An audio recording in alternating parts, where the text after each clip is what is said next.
Ang Pilipinas ay babalik sa pagdating ng isang napakalaki at sopistikadong armadong barko mula sa Turkey. Isang makabuluhang milestone sa modernisasyon ng hukbong dagat ng Pilipinas ang naabot ngayon nang dumating sa South Harbor ng Manila ang ADA-class na anti-submarine warfare (ASW) corvette, isang mabigat na karagdagan sa naval fleet ng bansa. Ang pagdating ng advanced na sasakyang dagat na ito ay nagmamarka ng isang estratehikong pagpapahusay sa mga kakayahan sa dagat ng Pilipinas, na naglalayong palakasin ang mga depensa nito sa gitna ng lumalaking mga hamon sa rehiyon. Ang ADA-class corvette, na itinayo ng nangungunang kontratista sa pagtatanggol ng Turkey, ang STM, ay bahagi ng isang bilateral na kasunduan sa kooperasyon sa pagtatanggol sa pagitan ng Pilipinas at Turkey.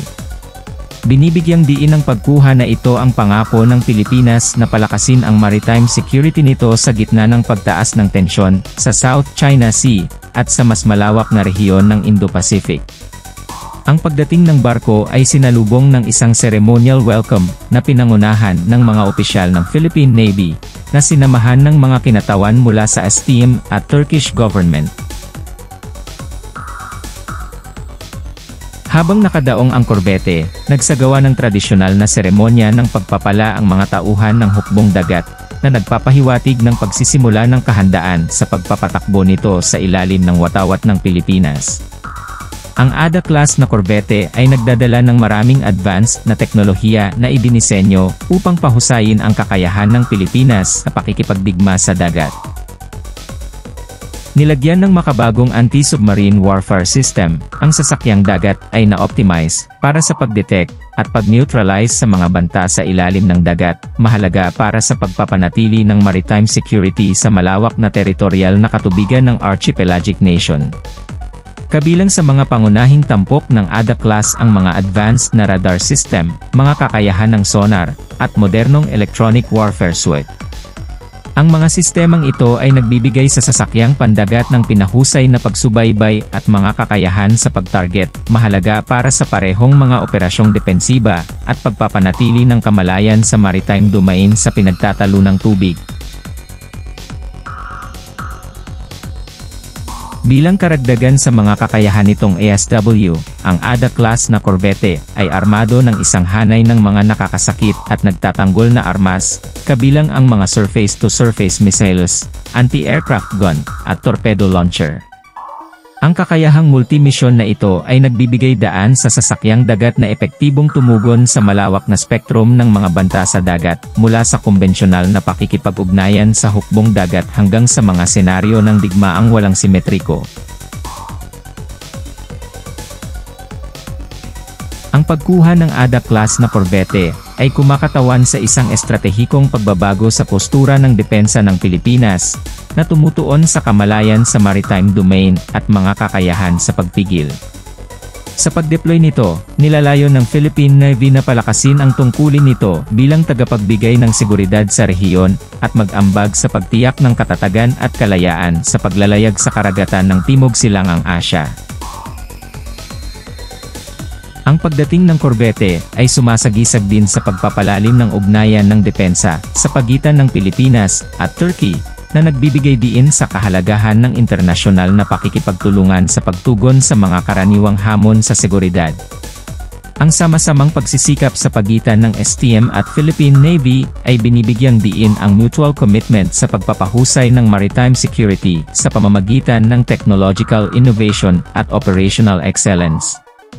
Kasunod ng pagdating nito, ang ADA-class na korvette ay sasailalim sa isang serye ng mga operational readiness assessments at crew training exercises.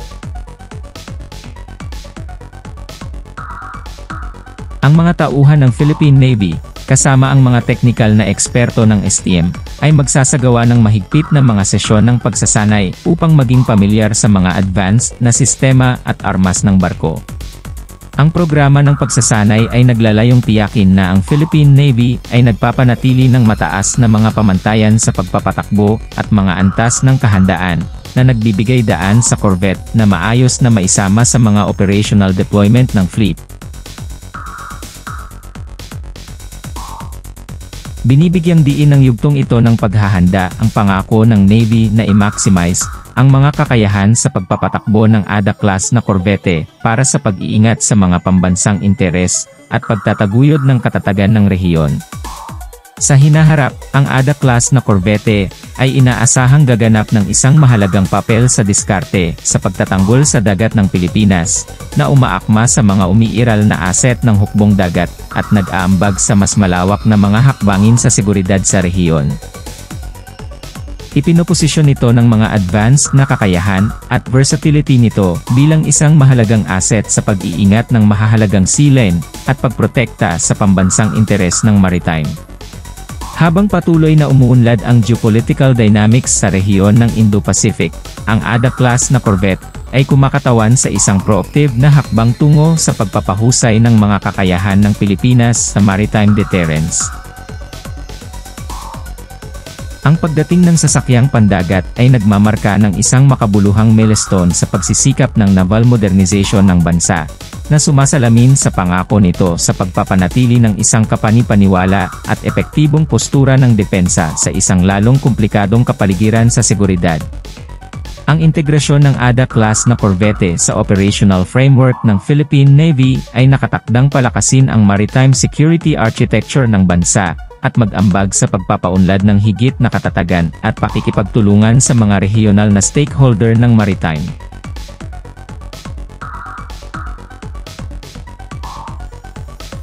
Sa konklusyon, ang pagdating ng ADA-class na ASW Corvette sa Pilipinas ay nagpapahiwatig hindi lamang ng isang teknolohikal na paglukso para sa hukbong dagat ng Pilipinas, kundi pati na rin ng isang estratehikong pagpapahusay ng mga kakayahan sa pagtatanggol sa dagat ng bansa.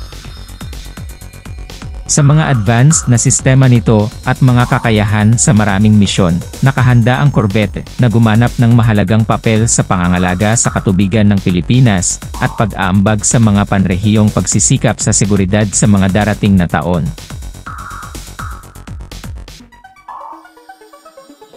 Sa konklusyon, ang pagdating ng ADA-class na ASW Corvette sa Pilipinas ay nagpapahiwatig hindi lamang ng isang teknolohikal na paglukso para sa hukbong dagat ng Pilipinas, kundi pati na rin ng isang estratehikong pagpapahusay ng mga kakayahan sa pagtatanggol sa dagat ng bansa.